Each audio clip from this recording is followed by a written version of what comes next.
Now we've the first of 3 Scottish tales of the supernatural by Arthur Conan Doyle, Robert Louis Stevenson and James Hogg in a new series called The Darker Side of the Border.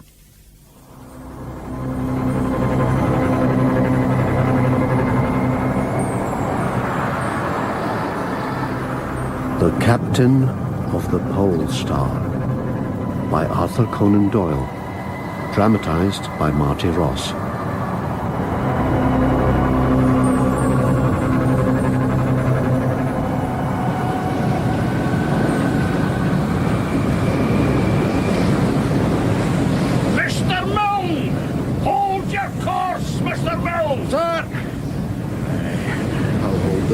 Of yours if it sinks it all in the pit of hell. But a Christian soul, what right have I to argue with my captain, signing his ticket to the eternal storm with the bow of his ship? Mr. Milne! Eh? My God! The ice out there! We'll all be killed! Killed, Dr. Ray? Aye. Don't you go worrying about that. There's a good lad. Captain Craigie up there. He knows exactly the crack between those icebergs he's steering for. And it's a more god-forsaken corner of sea he has in mind for us, I'll wager, than this wee shake of ice cubes. You're saying that just to reassure me, I know. The question in my mind, Doctor, is whether he reckons he's got something out there worth chasing after, or whether it's chasing him that same way. We'll know soon enough. Ah, for God's sake! Straight through, Mr. Milne, straight through! I hear you, Captain. God help me.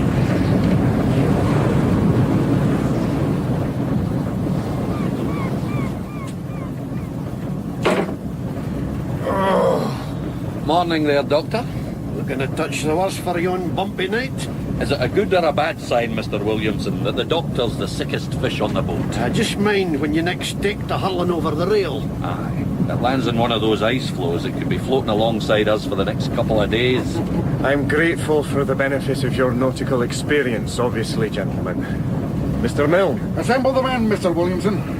Captain Craigie wants a word with a lot of you. Men have had a rough night, sir. No rougher than mine. Or your captain's. It's how rough the captain's after making our next few nights that's got the crew griping. Mr. Williamson, as second mate you should know better than to bandy such chatter up here on deck. Sir. I'm the outsider on this voyage, Mr. Milne. But even I've been attuned to the general mood. Aye. Yet, there's no fellow more of an outsider on this ship than her captain. Oh, really? Aye. Back in Dundee, there's none would call him a friend or relation, nor know where he vanishes between voyages. Whaling! I reckon he took it up because he could find no other trade more likely to hurl him within spitting distance of death. Him and his poor bloody crew. He does at times seem a wee touch reckless. Yet there's no other captain would get a crew clear of those dangers with the same instinct for staying alive. I only wish I knew what it is he hunts in these waters. Something further out of reach than whale oil.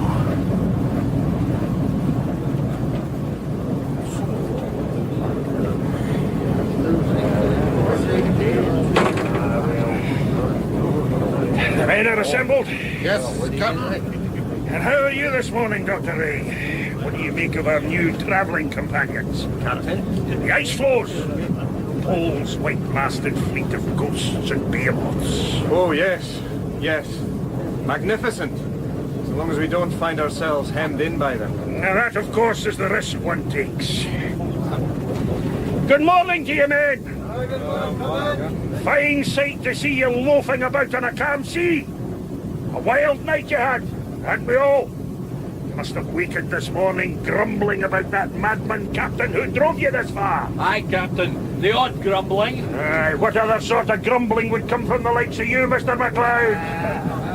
No, you're right to be concerned. Mad I must be, dragging you further in these waters than any other whaler would dare go. Yet this is no other whaler. This is the Polestar, the ship that in its every year under my command has brought a richer haul of whale oil than any other in the Dundee fleet. And you, the crew that walks tall on account of it, who may leave your wives and sweethearts and, well, any other ladies of your acquaintance. You're referring to my mother, Captain! No doubt, Mr. MacLeod. Leave them, I say, sobbing their hearts out in the finest silk handkins and finer silk underwear, while the wives of other whaling men take in laundry or beg on the parish. And I am the captain who pointed you without fail to this wealth, and who tells you now that one day gone he saw from that masthead 22 fish in as many minutes and not one under 10 foot. A strip or two of ice is all that stands between them and us. And what fine figures you'd cut in the streets of Dundee after a catch like that, just so soon as you'd scrubbed off the stink of blubber. I know a lassie or two wouldn't worry too much about the scrubbing. We all get the lassies we deserve, Mr. MacLeod, I'm sure. So, what say you, lads? Do I turn us home now with whales a gust of north wind away, or does the Polestar bump her way into harbour once again, so full and dripping with whale gut they think her a whale herself, and a Leviathan at that? What'll it be? Oh, why don't we spear us some fish? Let's get this deck cleared and that engine stoked, and we'll see if we can't get within spearing distance. Off you go! Captain, what if the wind blows from the south?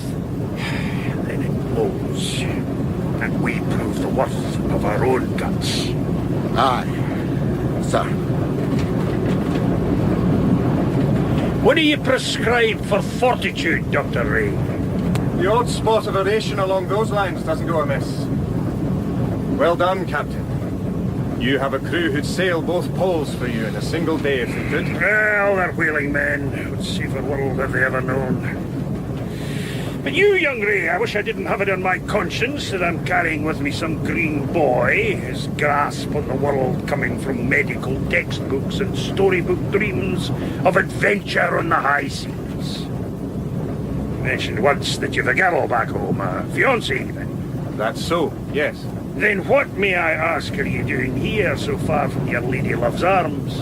I can scarcely be the only man on the ship who's left a sweetheart behind. Oh, and in many cases we'd be talking a different order of sweetheart. It's true, certainly. Neither Flora nor myself have had overmuch acquaintance with the rougher world. Such was the reason behind my volunteering for this voyage. So I might go back to her, not as that green boy, but as a grown man with some wisdom as to the larger world's workings. A little salt weathering in his boyish cheek. Now have we weathered you thus far? Adequately. Doubtless we'll rub a few more smooth edges off you before long. So long as we don't send you home a savage, likely to crush the thing you love in a whaleman's paw. I think it unlikely any man's hand, let alone my own, could be hardened to such beauty as I can show you here. No, but it is a risk all the same. There. Here. Captain. Out there on the ice. Or sea, even. See? Can you not? I'm afraid I don't. Shh. No, how could you, cherishing your untested fancies of what love might be? Love? I know love. I've known. Was never less free of the knowledge that I'm having now. My apologies, Doctor. I've had a fraught day or so keeping the ship afloat. I merely wanted you to see my locket here. It holds a cameo of Flora. Flora? My fiancée. What has she to do with me that you dangle her pallid feet before my eye? There! Flora! See if those fish gutters down there can't thumb a little colour into your cheeks? Captain! I protest! Mourning the loss of your keepsake. Oh, the keepsake I have. Better lovers have lost more than that. More none. Keep out of my way while you do it. I have a ship to steer. Where are you steering us, Captain? that frame of mind.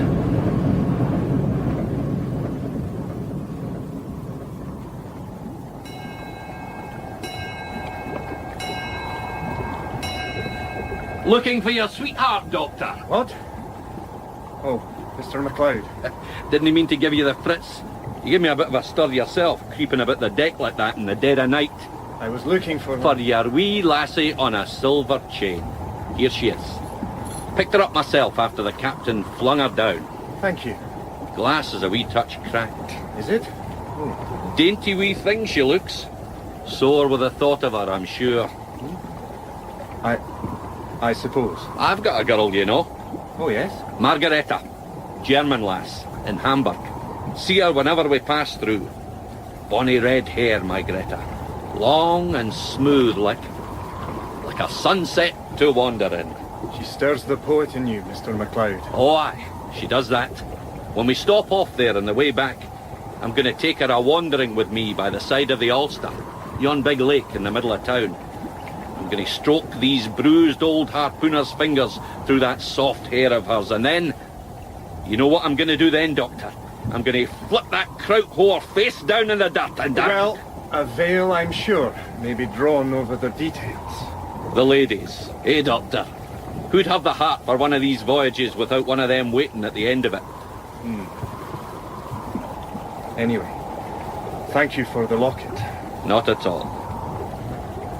That ice out there appears to be drawing closer all the time. Oh, aye. The pack'll have us afore long. You see yon channel ahead, between the floes? It's the only strip of water that doesn't have ice on top of it. Well, the pack'll have closed over that too by morning. Wind's changed. Calling the captain's bluff. Coming from the south. Can you no feel it? We'll be trapped. Deeper in the dirt than my Greta when I get my hands on her. I see. Yes. I can hear it now. Hear it? The south wind. MacLeod. That is the wind, isn't it? What do you reckon it is? No. You're the seaman here.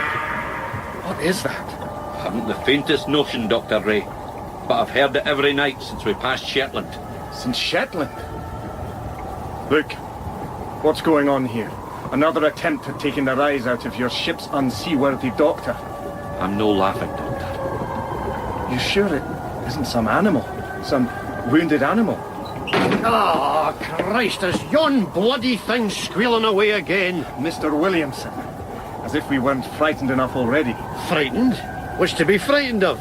It's a bloody bear, out on the bloody ice, making a bloody racket, and keeping me from my kip for the umpteenth bloody night running. Mr. MacLeod says he's been hearing it from... Aye, from bloody Shetland. Mr. MacLeod's got his head stuffed in his granny's drawers. It's a bear, I tell you.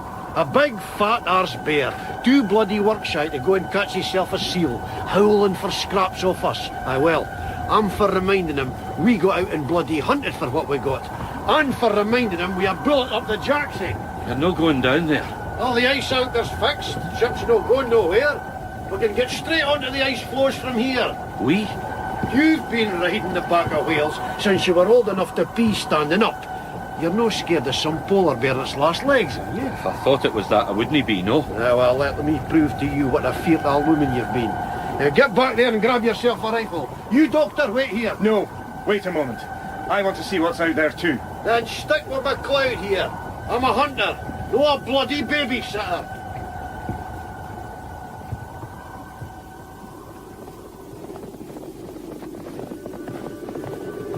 By God, you'd think you ought to get a sore throat. Quiet there. We float some way out from the ship. Yet whatever's making that din always seems to keep ahead. It's moving with us, tracking us like we're tracking it. It's a bear, I tell you. You'd think a bear with the slavers for us would keep its mouth shut. Why don't you shut yours? Doesn't it sound a little human? It's not so much as an Eskimo for 300 miles. But some other ship. There's no other ship would be in these waters. No other ship's got a captain like ours. Oh my God, there it is. I knew I'd miss it when it stopped. Did you see it? See what? I saw. What? Don't know what. It went behind there. That hummock in the ice. Reckon it did. I'll go round this way. You two come round from the other side, and we'll see if we can't trap it back there. Give me a minute or so before you start round yourselves. We'll hang around longer if you like. A minute, please. Wait! What did you see? 1 minute!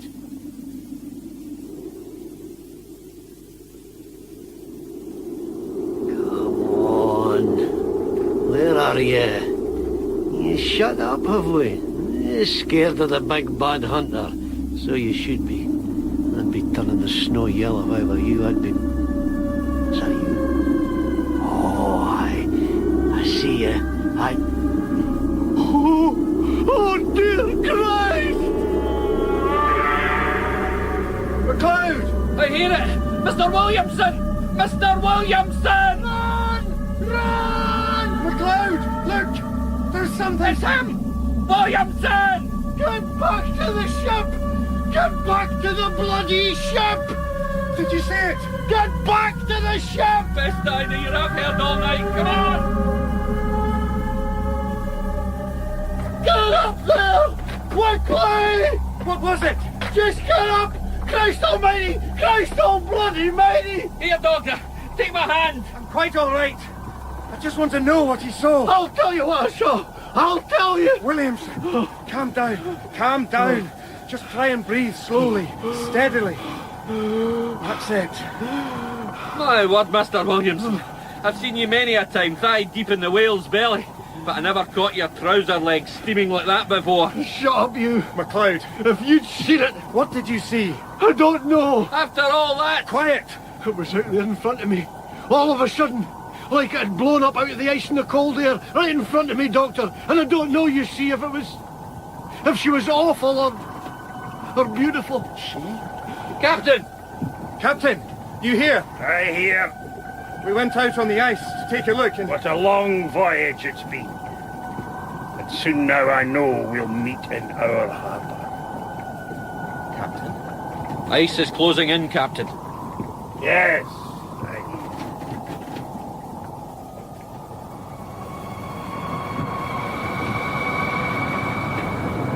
hear. Yes. I'm sorry, Flora. So far away and... Flora? What in...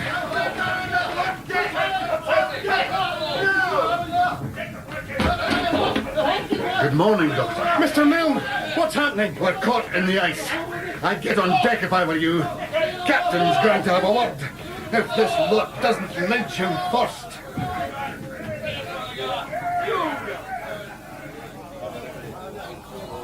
Mr. Williamson!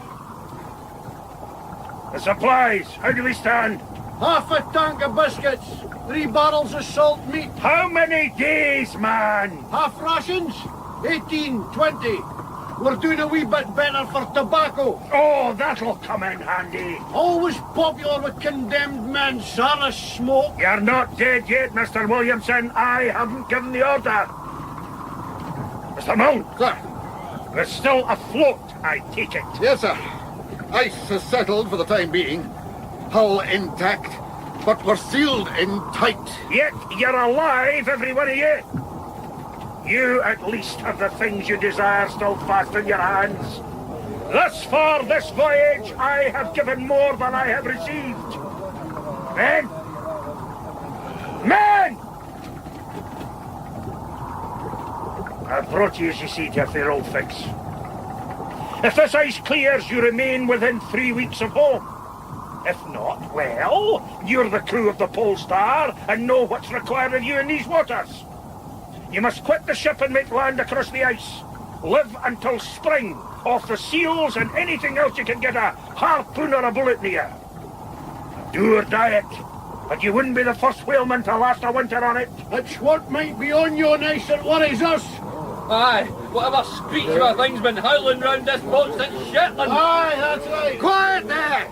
Your captain's speaking! There's nothing on that ice for the Polestar's crew to run frightened of. And how may we be sure of that, Captain? Because if there's anything on that ice calling the fate of any man on this ship, you may be sure it calls to your captain's ear and no other. If any man is to bear the honour of being the Polestar's first loss to these floes, then he stands, I assure you, where I do, steady in his whaleman's boots, and not tremulous as here and there below. I am ready for the next challenge set me from that wind and ice. See, you can say likewise. Captain! A moment, Mr. Mill. I'll go to him. Captain? Captain? Are you there? It's Dr. Lee. Come in, why don't you? Well, if you don't mind. Not at all. You may be of help to me. If I can. I was a little concerned, confused perhaps, at what you said up there, as I'm sure were many of the crewmen. Of course. With a wild white mystery I've dragged you amidst. I should have sailed here myself, were that possible. You and Milne will do what you can for them, I'm sure, over the difficult days ahead. What may I do for you, Captain? It's curious. All the years I've sailed these waters, I've never thought of making a will. But there is, here in my cabin, sell it and divide what you get among the crew, same proportions as the oil money.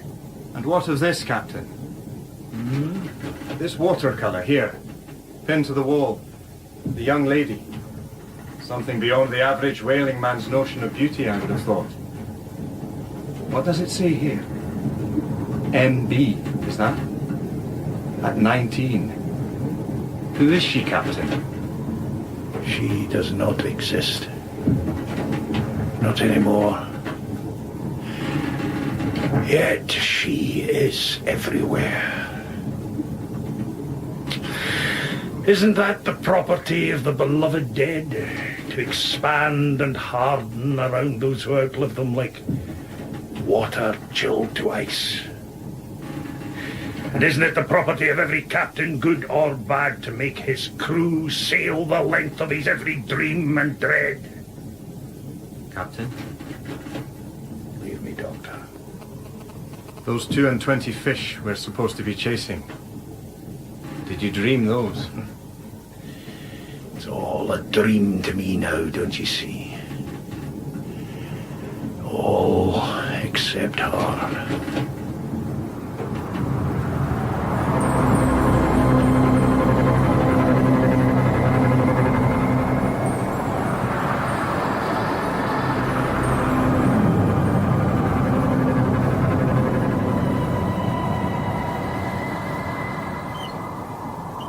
Good evening, Mr. Mill. Aye. More bad news, I hear. Aye, Doctor.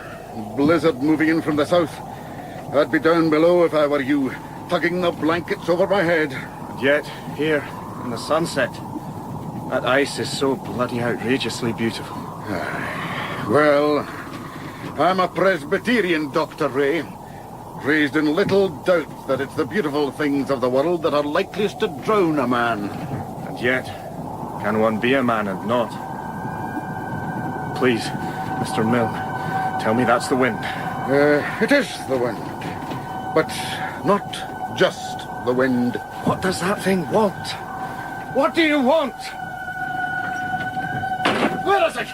That damn screeching! Mr. Williamson, you have neither mine nor your captain's permission to be waving a firearm around on the deck of this ship. Ship?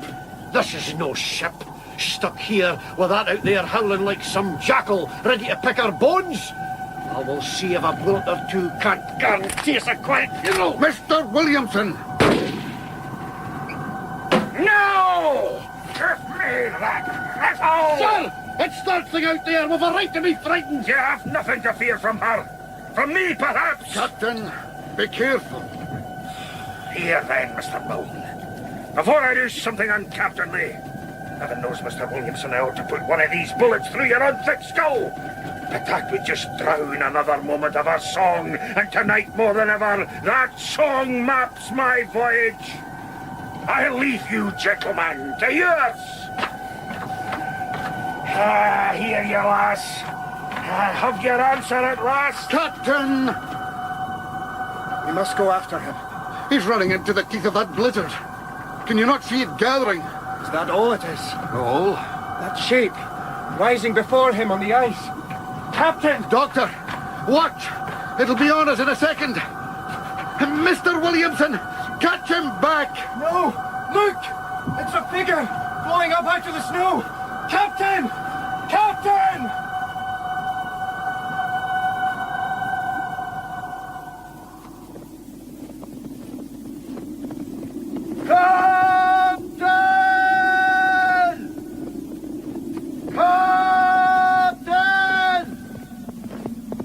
Mr. Man! Any sign? None, Mr. Williamson. We must be turning back, Dr. Ray. A little further, surely. We're 10 miles from the ship already. We have to know, don't we? Master Man! Master Man! They found something! All of you, over this way!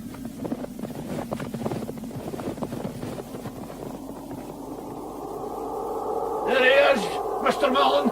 Aye, sir. Looking as dead as you'd expect. We owe him a better burial than lying there on his belly wrapped in all that snow. Yes. Yes. You, Williamson, MacLeod, come with us. Wait, Doctor! It's just the wind blowing across the floes. It's nothing. Oh, Holy Mother! It's nothing, nothing. Just the wind blowing the snow off him. You saw the shape it took, there, just before it blew away. It took no shape I could see. I saw. Doctor, please. Turn him over. Quickly, help me, please. Mind yourself there, Doctor. His face. What? His expression. Almost like joy. And his hands. Reaching for her still. That's enough. Now, come on. We have to get back. You, I suppose, are the captain of the Polestar now, Mr. Milne. Aye. Captain of a ship I can't sail anywhere. The wind might change. The ice might shift. Tomorrow, perhaps. Wind and ice will speak in their own good time. And we must live with whatever they tell us.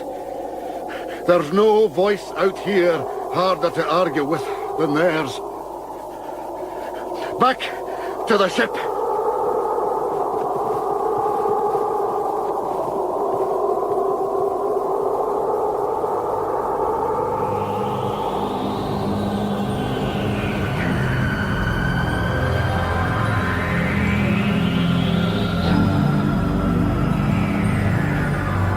In The Captain of the Polestar, by Arthur Conan Doyle, dramatised by Marty Ross, Captain Craigie was played by Alec Heggie, Dr. Ray, Nick Underwood, Milne, James Bryce, Williamson, John Buick, MacLeod, Brian Pettifer. The director was Bruce Young.